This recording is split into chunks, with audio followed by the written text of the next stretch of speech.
E aí, moçada, beleza? Vamos continuar, né, estudando com vocês, tá? Quero lembrar que eu não sou professor, tá bom? Como eu falei no primeiro vídeo, é um projeto. Então é importante que você também leia, não fique esperando somente assistir os vídeos para ler. Não, aquilo que eu souber, eu vou pincelar, tá bom? Vou pincelar, e aquilo que eu não souber, vou pesquisar e vou tentar aqui com vocês desenrolar, tá bom? E aí é importante que você leia. Por quê? Porque você pode ser que na prova para você caia a letra fria, como costuma chamar no termo de concurso. O que é a letra fria? É a lei como está aqui escrita, tá bom? Pode cair o artigo completo. Então é bom que você saiba, que você leia, para que você venha se familiarizar com essa escrita, com essa lei. E outra, para que você venha aprender, nós aprendemos isso na escola, a gente tem que ler também. Porque quando você lê, você tem dúvidas, e aí é que você questiona o professor. Mas quando você não lê, você não tem dúvida nenhuma. Porque você não leu, você não está nem aí, como é que você vai aprender? Então, por favor, gente, leia. Se tiver apostila, leia. Se não tiver, eu vou ver se eu disponibilizo o material resumido de algumas disciplinas aí para você dar uma olhada, tá bom? Mas não deixe de estudar. Vamos lá. Continuando, constitucional. São assegurados, em termos da lei, a proteção às participações individuais em obras coletivas e a reprodução da imagem e voz humana, inclusive nas atividades desportivas. Então, a proteção individual em obras coletivas. Participações individuais, proteção das participações individuais em obras coletivas. Por exemplo, eu estou participando de um canto. A minha participação individual, ela também é assegurada.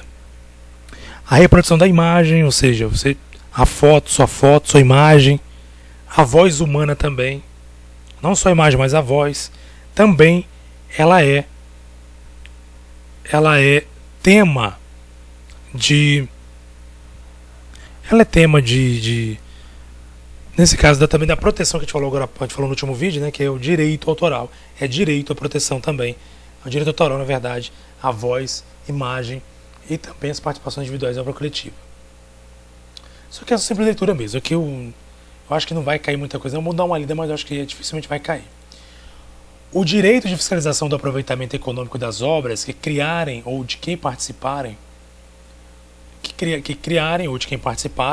aos criadores, aos intérpretes, às respectivas representantes sindicais associativas. Então o direito de fiscalização também, né, é assegurado. Fiscalização, tá? Fiscalização do aproveitamento econômico, ou seja, é você fiscalizar como é que estão utilizando esse dinheiro, né? Para onde é que está indo esse dinheiro? Quem está se apoderando desse dinheiro? Também é direito ser fiscalizado essa situação. A lei assegurará aos autores de inventos industriais, agora que muita atenção, aos inventores, tá, industriais, o privilégio temporário.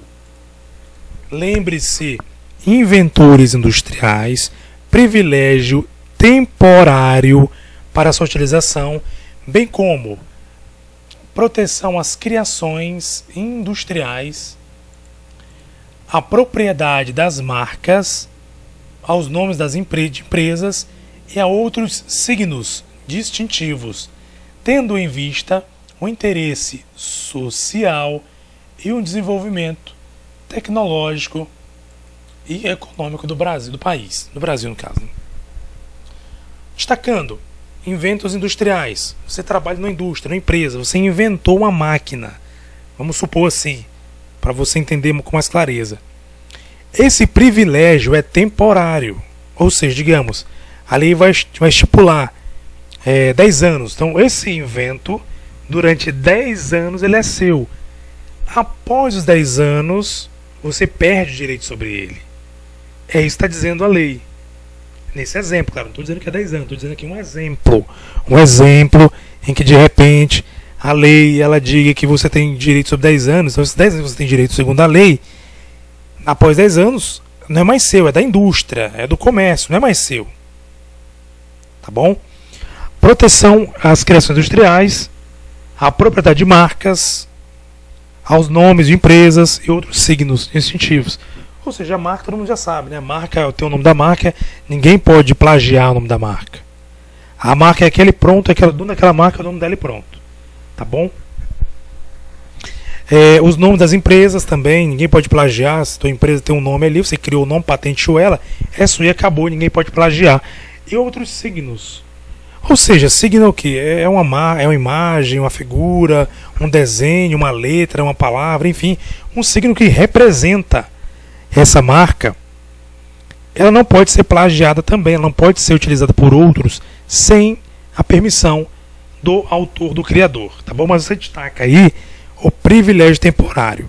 Eu até diria que, se cair alguma coisa sobre essa questão de direitos autorais, pode cair também essa aqui, privilégio temporário, porque pode jogar na prova lá, o examinador jogar na prova e dizer assim, é direito, colocar a lei, né? A lei assegurará aos autores e eventos industriais privilégio permanente ou privilégio vitalício. Não, privilégio, no caso dos autores de eventos industriais, tá, gente? Industriais, indústria, privilégio temporário, tá bom? Não esqueça disso. Seguindo, é garantido o direito de herança. Gente, às vezes eu sou muito repetitivo, e às vezes é chato, né? Mas se eu não repetir, de repente você não grava. E a minha preocupação é essa, que você não entenda. Então, além de você poder repetir esse vídeo várias vezes, eu repito falando também, para que você não se perca, tá bom? Vamos lá. Estamos aqui no inciso 30.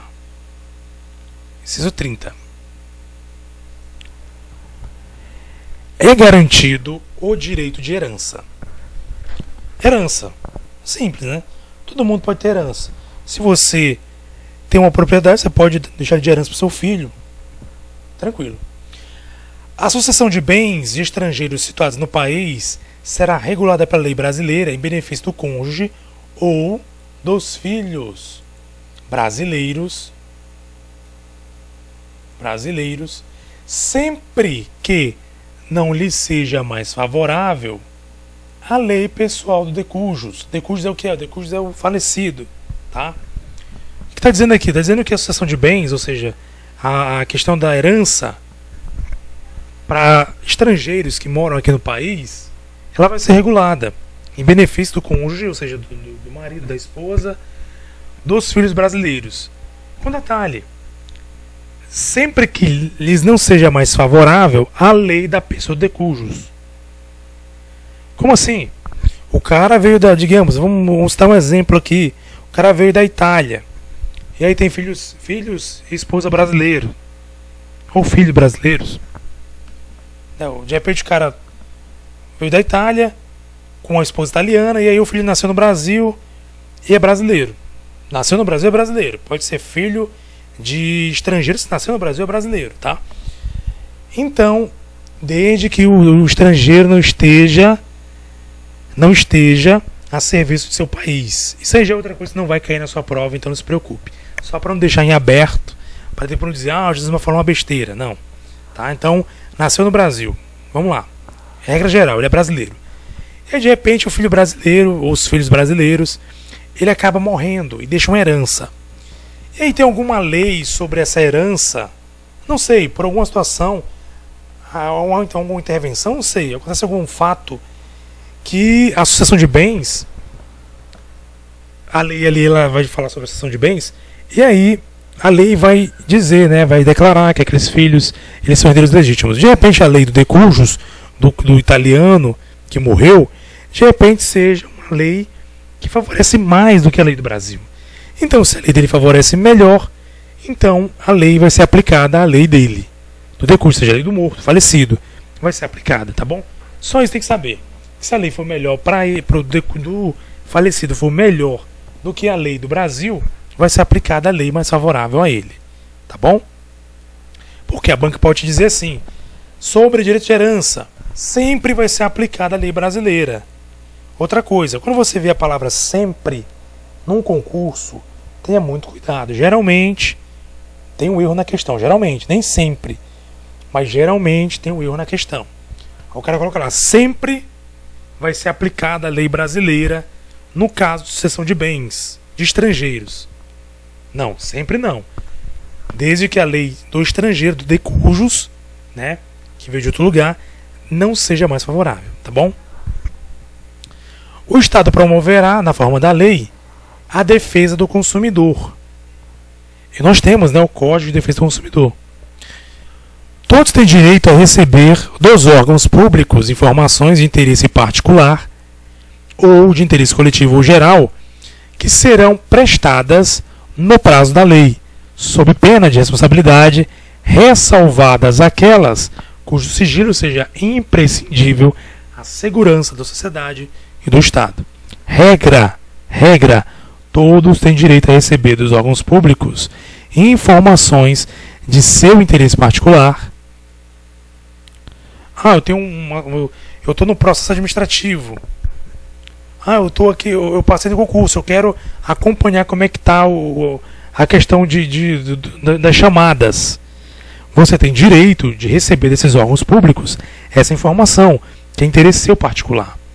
Ou de interesse coletivo geral. Aí depende do caso.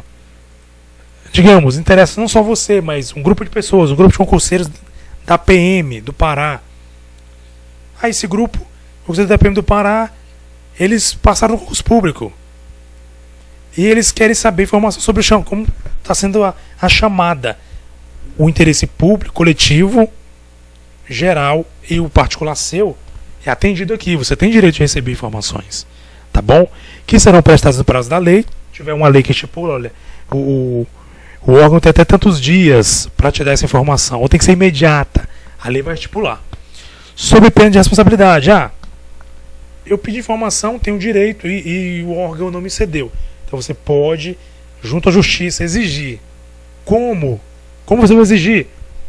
Através de que? De habeas data. Habeas data. Eu acho que a gente vai ver daqui adiante, daqui a pouco, a gente vai ver isso. Que são os remédios constitucionais. Não sei se vai cair para vocês, não estou lembrado se vai cair, mas se cair vai estar por aqui para esses incisos. O habeas data. O habeas data é um remédio constitucional. Remédio, o nome é esse, remédio constitucional, que dá direito a pessoa a obter informações dela, particular. Nesse caso, informação particular, tá? Informação sua. Você entra com a habeas data e aí leva lá. Olha, eu tenho direito a receber informação, a informação que eu quero. Agora, isso é regra que não tem exceção? Não, tem uma exceção, ressalvada aquelas cujo sigilo seja imprescindível. Ou seja, é uma informação que ela pode comprometer uma investigação, pode colocar em risco uma vida, pode colocar em risco um grupo de pessoas, pode colocar em risco a integridade de alguém. Então, nesse caso, o sigilo é imprescindível. A segurança da sociedade, ou seja, das pessoas, do cidadão, como eu falei, né, com risco de morte, de vida, de expor um cidadão, de colocar um cidadão numa situação de vexame, ou do Estado. De repente o Estado ele pode ficar fragilizado em dar uma informação de cunho sigiloso. Vamos lá, por exemplo, a PM. De repente tem informação na PM que nem todos podem ter acesso. Por quê? Porque se todos tiverem acesso, pode colocar a corporação em risco. Então é imprescindível aí o sigilo. O Estado ele exige o sigilo para que a corporação ou então o próprio Estado não se coloque em situação de risco. Tá bom? São todos assegurados independentemente de pagamento de taxas. Olha só. Independentemente de taxas. É assegurado isso. Assegurado o quê? Vamos ver. Direito de petição aos poderes públicos em defesa de direitos ou contra ilegalidade ou abuso de poder. Abuso de poder, gente. Ilegalidade, abuso de poder. Você de repente ali, PM, tem que ter muito cuidado para não exceder. Para não exceder. Embora seja corriqueiro, a gente sabe que a lei ela proíbe a questão de você exceder em determinados casos. E um deles é esse, ó, a ilegalidade e o abuso de poder. O que é ilegalidade? É algo que foi feito de maneira errada, ilegal. Ilegal. Nesse caso aqui, não está se referindo especificamente ao órgão judicial, está falando dos poderes públicos, né?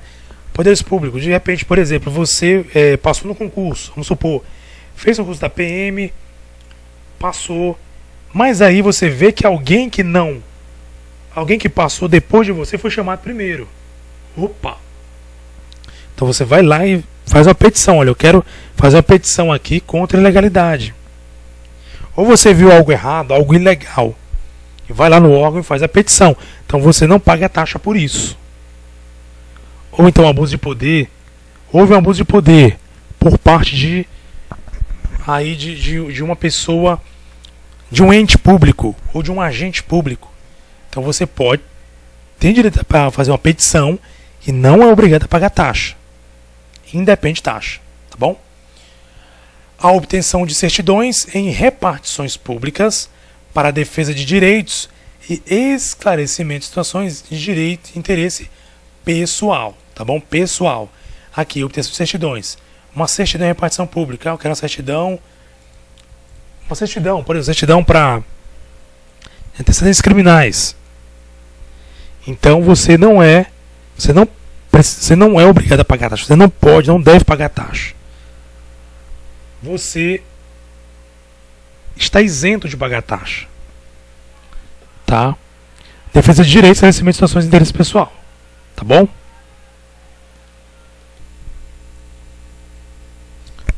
Prosseguir. Prosseguindo. Opa, vamos lá. A lei não excluirá da apreciação do Poder Judiciário lesão ou ameaça a direito. Isso aqui em concursos, eu vejo professores constitucionais, que eu não sou professor, lembrando vocês, é só uma força que eu estou dando aqui na Constitucional, tá, gente? Não sou professor, não sou formado em direito, formado em nada. Sou um concurseiro, estudo para concurso, tá bom? A lei não excluirá a apreciação do judiciário, do Poder Judiciário, lesão ou ameaça de direito. Na verdade, isso aqui é um princípio que é chamado esqueci agora o nome, pessoal. Gente, tem um branco agora. Espera aí. Isso é o princípio da inafastabilidade. Inafastabilidade da jurisdição. O que significa isso? Significa que o indivíduo ele não pode, a lei não pode excluir o cidadão ou o indivíduo, não pode excluir o indivíduo da apreciação. O que quer dizer isso? Antigamente, eu vejo o professor Cristiano falando isso, antigamente, por exemplo, antes de você ter um devido processo legal, você não poderia recorrer à justiça numa ameaça, somente no fato concreto. Vou dar um exemplo aqui, meio grotesco, mas, como eu falei, não sou nenhum jurista, estou fazendo aqui o meu melhor, né? Por exemplo, digamos que você se sente ameaçado, você fez o concurso público, e de repente você vê rumores de que estão fazendo algum tipo de situação para impedir de chamar você, ou para impedir de chamar outras pessoas, ou burlar o concurso, enfim, alguma coisa do tipo. Então, antigamente, você teria que primeiro fazer uma petição junto ao órgão responsável, para depois você poder recorrer à lei, ao Poder Judiciário. Agora não. A lei, aqui a Constituição fala que, o inciso 35, nós estamos no 35, a lei não excluirá da apreciação do Poder Judiciário lesão, ou seja, o fato ocorrido, ou a ameaça ao direito. Então você não vai, a justiça não pode dizer assim, eu vim aqui denunciar que está acontecendo isso. Não, olha, vem primeiro lá com um órgão, depois você vem aqui. Não pode fazer isso. Ela tem que te atender. Ela não pode excluir. Esse é o princípio chamado da inafastabilidade. Tá bom? Lembra desse nome, inafastabilidade. A lei não pode impedir que você, ela não pode se eximir da apreciação que você venha solicitar a ela. de direito, lesão ao direito ou ameaça ao direito. A lei não prejudicará o direito adquirido, o ato jurídico perfeito e a coisa julgada. Ou seja, depois que você adquiriu o direito, depois que o ato jurídico se consumou, ou seja, perfeito, e depois que a coisa foi julgada, a lei não pode prejudicar. Você fez concurso, estudou pra caramba, foi aprovado, fez exames físicos e foi chamado. Entrou na corporação. E aí vem uma lei e diz assim: agora vocês vão ser afastados. Não, negativo, não pode. Porque esse direito seu foi adquirido. A partir do momento que você foi foi empossado e nomeado, ou nomeado e empossado, você adquiriu o direito. Então ninguém pode tirar esse direito. E a lei não pode prejudicar esse direito. Certo? O ato jurídico perfeito, ou seja, um ato que já se consumou, e a coisa julgada, ou seja, você passou por uma avaliação em trânsito e julgado, julgou, acabou, não tem mais o que fazer, não tem mais como você, como alguém tentar tirar, prejudicar aquela coisa julgada, não pode. Não pode. Aliás, pode, não importa se nós vamos ver em seguida. Não haverá juízo ou tribunal de exceção, o que seja juízo ou tribunal de exceção. O que é isso? Tribunal de exceção seria um tribunal criado para julgar algo depois que ocorreu. Suponhamos uma situação grotesca. Como eu sempre falo grotesca porque eu não sou professor, muito mais de direito, e também não tenho bons exemplos para dar. Mas na medida do possível, para tentar iluminar um pouquinho a cabeça de vocês, eu vou dar um exemplo grotesco. Suponhamos que alguém crie uma lei. Suponhamos que você de repente faça o quê? Vamos fazer uma coisa boba aqui, só para você entender. Suponhamos que você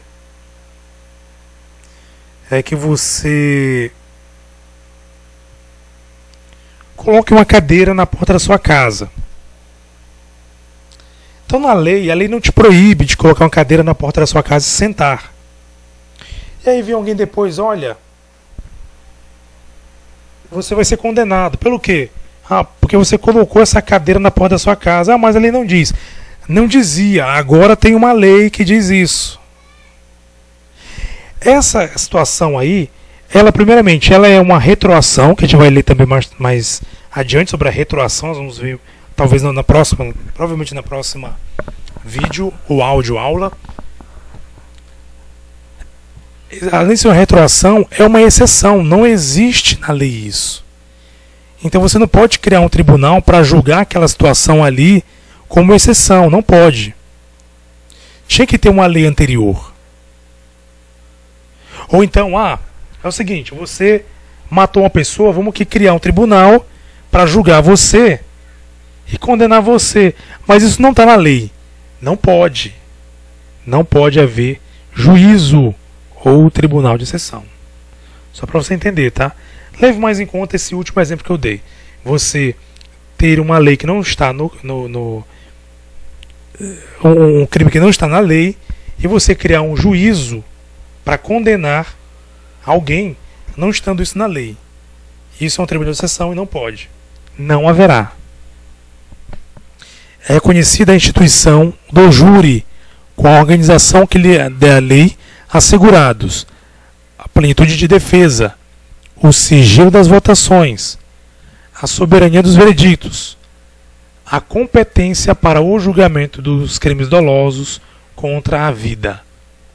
A gente vai ter que tentar memorizar isso, porque se cair sobre o júri, é provável que eles peçam essas particularidades, essas garantias. A plenitude da defesa. Ou seja, o cidadão ele pode se defender e a lei permite que ele se defenda. Ele tem direito de defesa. Sigilo das votações. A votação do júri é sigilosa, ninguém pode saber. Só aqueles jurados que podem votar ali secretamente. Ninguém pode saber o que você votou. Até por uma questão também de você não expor o jurado. A soberania dos vereditos. Ou seja, o veredito, o juiz vai dar o veredito, os jurados vão dar o veredito e acabou a história. O juiz não pode simplesmente dizer, eu discordo do jurado e não vou condenar eles. Não, o juiz só vai aplicar a pena, ele não pode tirar o veredito do tribunal do júri. E a competência para o julgamento dos crimes dolosos contra a vida. Então, somente os crimes dolosos contra a vida é que serão julgados pelo júri. Não esqueça disso. Crimes dolosos contra a vida. Não é qualquer crime, é os crimes dolosos contra a vida. Tá bom? Então, é bom você dar uma lida nesse inciso, em todos eles, como eu falo, mas nesse aqui dá umas 2 lidas, só para fixar um pouquinho isso aqui, para na eventualidade de cair na sua prova, você lembrar. Porque, gente, você não vai memorizar de cor salteado isso, você vai ter lembranças disso na prova. Tá? Não se preocupe. Você, eu vou ter uma cabeça de computador, decorar tudo. Não, você vai ter lembranças do que você leu, lembranças do que você ouviu, ou do que você assistiu. Você não vai conseguir decorar tudo 100%. Mas você vai lembrar alguma coisa. Na hora que cair na tua prova, você, poxa, lembrei disso. Lembrei disso. Jesus Mar falou isso, eu li isso. Então você vai ter uma vaga lembrança e a partir daí você vai conseguir desenvolver esse conteúdo. Beleza? Gente, por enquanto é só. No próximo vídeo ou áudio estarei aí continuando pelo 39.